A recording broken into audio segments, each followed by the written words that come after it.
Good evening to everyone. तो मैं भोपाल से हूँ, भोपाली हूँ, लेकिन इंदौर ज़्यादा दूर नहीं है, तो आपसे कनेक्ट कर सकती हूँ।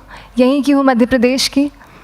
सबसे पहले तो ये कहूँगी कि जैसा मैम ने बताया कि मैंने कैसे शुरुआत की, या स्कूल में थोड़ा सा दिमाग में था। तो हाँ, स्कूल में थोड़ा सा कहीं सोचा था, कहीं शायद पढ़ लिया होगा, कहीं सुन लिया होगा कि नहीं IAS ऑफिसर नाम की कोई चीज़ होती है। लेकिन तब ये भी नहीं पता था कि यार UPSC नाम की कोई एग्ज़ाम है, सिविल सर्विस एग्ज़ाम है, उससे और भी पोस्ट में आप सिलेक्ट हो सकते हैं, ऐसा कुछ नॉलेज नहीं था। जब मैं अपने कॉलेज लेवल में आई, जब कॉलेज में एडमिशन लिया, मैंने भोपाल से ही एक प्राइवेट इंजीनियरिंग कॉलेज से केमिकल इंजीनियरिंग किया है। और उस दौरान मुझे जब मैंने सोचना शुरुआत की कि क्या बनना है, कंटेम्पलेट किया कि एग्जैक्टली क्या करियर चाहती हूँ, तो लगा कि यार कहीं जो पुरानी ड्रीम थी, एक जो सपना था, वो अभी उसको सामने लाना चाहिए। फिर इस बारे में और पढ़ा, और तब खान स्टडी ग्रुप भोपाल में सेंटर वहाँ पे जैसे शुरू हो गया था, तो मेरा जो फाउंडेशन कोर्स है मैंने वहाँ से किया। और इस एग्ज़ाम के बारे में जो चीज़ें मुझे 1-2 साल में समझ में आई हैं, वो कुछ चीज़ें मैं आपसे शेयर करना चाहती हूँ। सबसे पहली चीज़ जो पहले जय और रचना हम दोनों बोल चुके हैं कि consistency.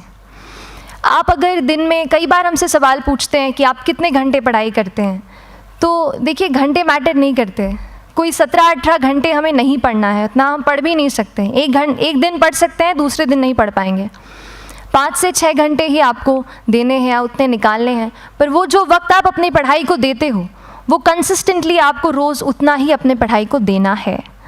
Consistency is the key, that is the first and the most important thing जो आपको ध्यान में रखनी है। दूसरी चीज़ इस एग्ज़ाम में मुझे लगता है इक्वली इम्पॉर्टेंट है, क्योंकि ये जर्नी लंबी होती है। जैसे एग्ज़ाम ही 1 साल तक चलती है, आप प्रीलिम्स देते हैं, फिर आप मेंस देते हैं, आप इंटरव्यू में जाते हैं पर्सनालिटी टेस्ट के लिए, तो एग्ज़ाम 1 साल तक खुद चलती है। उसके पहले मान लीजिए आप 1-1.5-2 साल पहले से प्रिपेयर कर रहे हो, तो ये जर्नी काफ़ी लंबी रहती है। उस जर्नी में मेंटली अपने आप को मोटिवेट रखना, अपने आप को बूस्ट करते रहना, वो भी इक्वली इम्पॉर्टेंट है। और इसीलिए अपने आप पर भरोसा बेहद ज़रूरी है। You need to have a faith in your self कि अगर आपने इसमें कदम रखा है, अगर आपने सोचा है कि आप सिविल सर्विस एग्ज़ाम देना चाहते हैं और देंगे, तो आपको ये ठान के उसमें जाना है कि हाँ, मैं ये कर सकता या कर सकती हूँ। ये एक अपना मोटिवेशन, अपने साथ एक फेथ, बिलीफ अपने ऊपर आपको हमेशा रखना है। कमिंग टू प्रेपरेशन की कैसे तैयारी करनी है, बहुत सारी बातें आप सुन चुके हैं कि आंसर राइटिंग में कैसे करना होता है, आंसर राइटिंग का स्ट्रक्चर कैसा होना चाहिए। तो मैं शुरू में सबसे पहले ये कहूँगी कि मेरे प्रिपरेशन का बेस 2 चीज़ें रहीं। पहला था करंट अफेयर्स। करंट अफेयर्स इसलिए मैंने उसी से शुरुआत की क्योंकि करंट अफेयर्स सबसे इंटरेस्टिंग पार्ट होता है। कई बार आपको हिस्ट्री कभी बोरिंग लगेगी, कई बार आपको लगेगा ज्योग्राफी इतना, कभी हर किसी के अपने अपने फेवरेट्स होते हैं। तो मुझे वो 2 सब्जेक्ट्स लगते थे कि यार इतना मन नहीं करता है, लेकिन न्यूज़पेपर्स और करंट अफेयर्स में जो भी नया चल रहा है वो मुझे हमेशा इंटरेस्टिंग लगता था। इंटरनेशनल रिलेशंस में क्या हो रहा है, क्या सोशल रियलिटीज़ हैं, कहाँ क्या हुआ, उसका क्या इम्पैक्ट पड़ेगा एडमिनिस्ट्रेशन पे और हमारे कंट्री पे, तो उसको आप अपना एक बेस बना सकते हो। आप करंट अफेयर्स बेस्ड प्रिपरेशन कर सकते हैं, इसलिए भी क्योंकि अगर आप मेंस एग्ज़ाम देखेंगे तो काफ़ी डायनामिज्म आ गया है, केवल प्रीलिम्स में नहीं बल्कि जनरल स्टडीज़ पेपर 2, पेपर 3 में भी आप देखेंगे कई सारे ऐसे सवाल हैं जो करंट इवेंट से इंस्पायर्ड होते हैं, उन पे बेस्ड रहते हैं। तो जब आप न्यूज़पेपर बेस्ड, करंट बेस्ड पढ़ाई करते हैं तो वो आपका प्रिपरेशन वहाँ से भी कवर हो सकता है। दूसरी जो चीज़ मैंने जिस पे बहुत फोकस किया वो थी आंसर राइटिंग।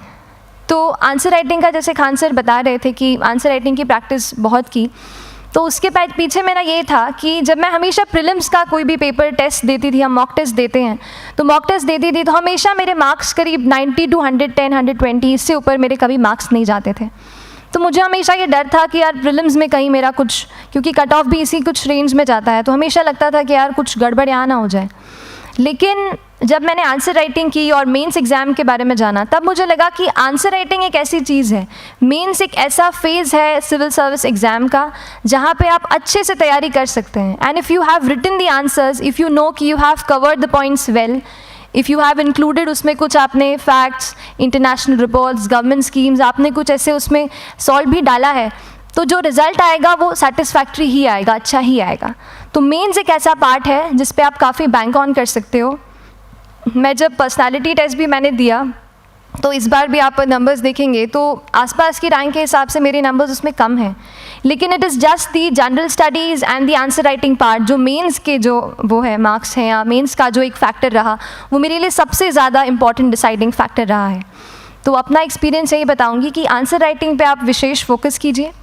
जैसा स्ट्रक्चर आपको बता ही चुके हैं कि इंट्रोडक्शन में कैसे आपको शॉर्ट रखना है, बॉडी एंड देन कंक्लूजन, उसमें छोटी चीज़ जैसे मैं अभी मेंशन कर रही थी, आप एक इंश्योर कीजिए कि देखिए जो भी एग्जामिनर आपकी कॉपी चेक कर रहे हैं वो दिन में 10, 15, 20 कॉपीज़ चेक कर रहे हैं, तो उन सब से आपको अलग कैसे आप अपनी कॉपी दिखा सकते हो, ये चीज़ आपका प्रेजेंटेशन और आप जिस तरीके से आंसर लिखते हो कंटेंट को, वो मैटर करेगा। आप इंश्योर कर सकते हैं कि आपके आंसर में कुछ फैक्ट्स, गवर्नमेंट की स्कीम्स, कुछ कमिटीज़ बैठती हैं, जैसे एक प्रिवेसी पे जस्टिस BN श्रीकृष्णा कमेटी की रिपोर्ट आई है, तो आप मान लीजिए आपको कोई प्रिवेसी पे सवाल आ गया तो आपने उन कमेटी का नाम कोट कर दिया। ऐसे बहुत सारी कमिटीज़ होती हैं। कुछ इंटरनेशनल रिपोर्ट्स आते हैं, वो आप उनको इनके बारे में लिख सकते हैं। इंडिया का मैप आप बना सकते हैं। मैंने सीख लिया था कि 10-15 सेकेंड्स में कैसे जल्दी से मैप बनाना है और उस पर कैसे पॉइंट कुछ करना है, कुछ लोकेट करना है। तो ये कुछ ऐसी चीज़ें हैं जो आपके आंसर्स को एनरिच करेंगी और प्रेजेंटेबल बनाएंगी। तो इस तरीके से आंसर्स पे जैसे हम क्लास करते हैं, लेकिन उसके साथ साथ आपको ये कोशिश करनी है कि 1 से 2 आंसर पर डे आपको ज़रूर लिखने ही लिखने हैं, apart from the test series that you are doing.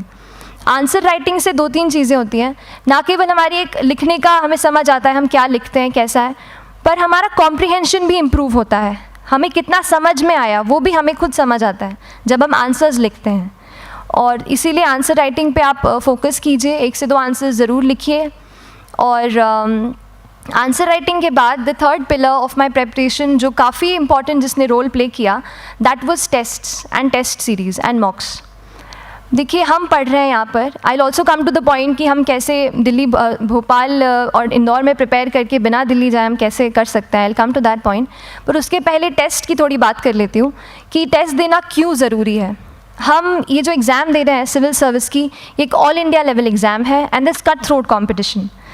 तो उसके लिए आप केवल पढ़ते रहें, सारी बुक्स, मटेरियल्स, स्टैंडर्ड ये करंट का सब पढ़ लें, लेकिन अगर आप ये नहीं जज कर पाए कि आपका क्या लेवल है at an all India level, तो चीज़ें समझ में आप नहीं, मतलब आप आगे नहीं बढ़ पाएंगे या सही डायरेक्शन नहीं पकड़ पाएंगे। तो इसलिए आप टेस्ट से घबराइए मत। कई बार टेस्ट का इनर्शिया होता है, ऐसे लगता है कि जब तक पूरा सिलेबस कंप्लीट नहीं कर लूँ तब तक टेस्ट नहीं दूंगा, लेकिन सच में बात ये होती है कि जब तक हम GS के मतलब पेपर देने अंदर भी घुसते हैं ना, तब भी उस सेकंड पे लग रहा होता है कि कुछ छूट गया है हमारा। तो ये चीज़ होगी ही, इसीलिए ये मैं कभी मत सोचिए कि जब तक पूरा सिलेबस नहीं कर लूँ टेस्ट नहीं दूंगा। जैसे आपका एक थोड़ा बेस बन जाता है प्रिपरेशन का, आप टेस्ट दीजिए, चाहे वो प्रीलिम्स का MCQ का टेस्ट हो या मेंस का राइटिंग स्किल की प्रैक्टिस हो, टेस्ट पे आप फोकस कीजिए। उसके बाद टेस्ट केवल देने के लिए नहीं देना है, उसको एनालाइज भी अच्छे से करना है। When you get the answer hints, when you get the answer keys, analyse properly कि आपकी क्या गलती हुई है और उससे भी सीखने की कोशिश कीजिए कि क्या कुछ नया मुझे इस टेस्ट पेपर से या इस आंसर कॉपी से मिल सकता है। तो इस तरह से टेस्ट पे भी आप फोकस कीजिए। And I will come lastly to the point कि जब मैंने प्रिपरेशन शुरू की थी अपने कॉलेज के 2nd ईयर 3rd ईयर आते आते, तो मन में बहुत सारे फियर्स थे। मैं भी एक नॉर्मल फैमिली से हूँ, मेरे फैमिली में किसी ने आज तक सिविल सर्विस का पेपर भी नहीं लिखा था, तो मन में बहुत सारे फियर्स थे, डाउट्स थे, क्या होगा, कैसे होगा। तो हो सकता है आपके मन में भी ऐसा हो। और हम जैसे यहाँ रहते हैं, हम सोचते हैं कि दिल्ली जाना तो सबसे ज़रूरी है, उसके बिना तो ये एग्ज़ाम हो ही नहीं सकती। तो उस पर मैं एक चीज़ बताना चाहूँगी कि जैसे KSG जैसे इंस्टीट्यूट हैं, जो फैकल्टी भी हमें वही मिलती है जो दिल्ली में पढ़ा रहे हैं, तो ये एक बहुत पॉजिटिव पॉइंट है कि क्वालिटी का कोई दिक्कत नहीं आएगी। बस एक चीज़ है, आप ज्वाइन करते हैं class, that will only provide you a direction. वो आपका रास्ता दिखा सकते हैं आपको कि इस रास्ते पर आपको चलना है, लेकिन चलना उस रास्ते पे आपको खुद है। You have to work on your own. कभी ये मत सोचिए कि मैं वहाँ नहीं जा पा रहा हूँ तो नहीं हो सकता, यहाँ है, तो हम एक्सक्यूज़ेस बनाते हैं। कई बार चैलेंजेस आते हैं। तो मैंने कॉलेज के साथ प्रिपरेशन की, तो उसमें भी काफ़ी दिक्कत आती थी। कभी कभार कॉलेज की एग्ज़ाम होती थी तो इसमें मैं अपना उतना वक्त नहीं दे पाती थी। तो उस मोमेंट पे फिर प्लानिंग ने मुझे बहुत हेल्प किया कि हम किस तरीके से अपने कॉलेज के एग्ज़ाम के लिए प्लान कर लें। जैसे मैंने इंजीनियरिंग की है और मुझे पता है कि हम इंजीनियर्स 1 महीने से ज़्यादा पहले से पढ़ते नहीं हैं। पढ़ते हैं क्या? तो वो चीज़ आप ध्यान रख सकते हो, उसको अपना स्ट्रॉन्ग पॉइंट बना सकते हो।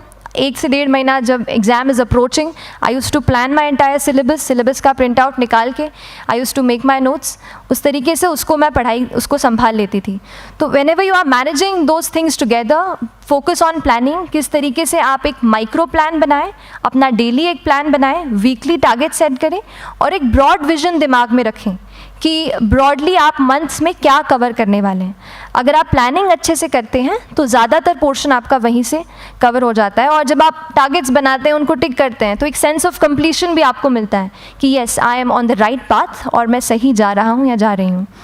तो इस तरीके से प्लानिंग पे भी इक्वली फोकस कीजिए।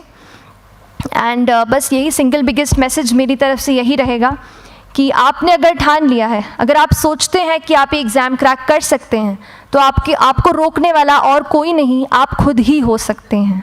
तो खुद आप अपनी रुकावट कभी मत बनिए, एक्सक्यूज़ेस मत बनाइए। ऑब्स्टिकल ज़रूर आएंगे, उन्हें आपको चैलेंज करना है। Challenges are meant to be challenged. तो सही तरीके से अपने ऑब्स्टिकल्स को हैंडल कीजिए, और इस एग्ज़ाम में अगर आप सही स्ट्रैटेजी रखते हैं तो आप अपने एक अटैम्प्ट में ही इसको क्रैक कर सकते हैं। एंड एनीवेज आप जो भी अटैम्प्ट नेक्स्ट रखते हैं, दिल में यही रखिएगा कि जो ये मेरा नेक्स्ट अटैम्प्ट होने वाला है, ये मेरा बेस्ट अटैम्प्ट होने वाला है। कभी भी इस एग्ज़ाम को हाफ हार्टेडली मत दीजिए कि चलो देख के देखता हूँ कैसा है पैटर्न का एग्ज़ाम का। अगर एग्ज़ाम का पैटर्न देखना है ना, तो घर पे 3 घंटा टाइम लगा के एग्ज़ाम दे दो, बस केवल पैटर्न देखने के लिए एग्ज़ाम अटैम्प्ट मत कीजिए। जब आप एग्जामिनेशन हॉल में जा रहे हैं या कोई अटैम्प्ट आपने सेट किया है, तो अपना सब कुछ उस एग्ज़ाम को दीजिए, अपना टाइम, एनर्जी, फोकस, जितना भी करेक्ट आप उसमें पॉजिटिविटी डाल सकते हैं उसको दीजिए, एंड पूरी तैयारी के साथ ही इस पेपर को दीजिए, and I am sure that you will succeed. So till then, all the very best to you and good luck. Thank you so much.